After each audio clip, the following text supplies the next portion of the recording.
The first anniversary of the attack on the U.S. Capitol with a speech highlighting the peril American democracy still faces. So on January 6th last year, hundreds of pro-Trump supporters stormed the Capitol building to try and prevent lawmakers from recognizing Joe Biden as the next U.S. president.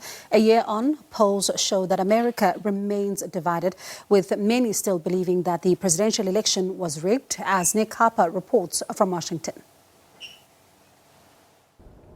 Well, the Capitol looks very different now than it did when I was here almost exactly a year ago. At that point, the whole space behind me was teeming with hundreds of people, many of whom had smashed their way through barricades, some who had gone on to break their way into the Capitol building, ransacking offices inside. Since then, the vast majority have been arrested and prosecuted. More than 700 arrests and prosecutions have taken place.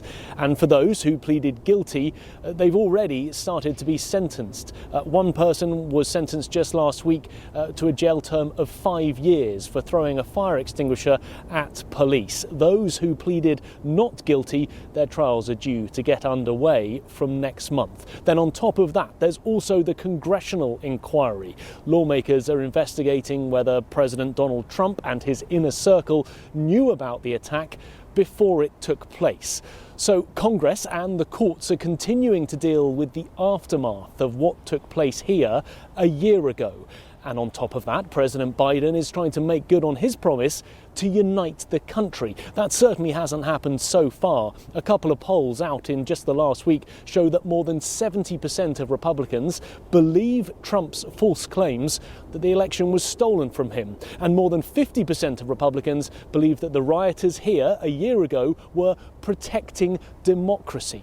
To try and counter that, the White House says that President Biden will speak about what they're calling those lies. He will speak the truth when he gives a speech to mark the one-year anniversary of the attack on the Capitol building.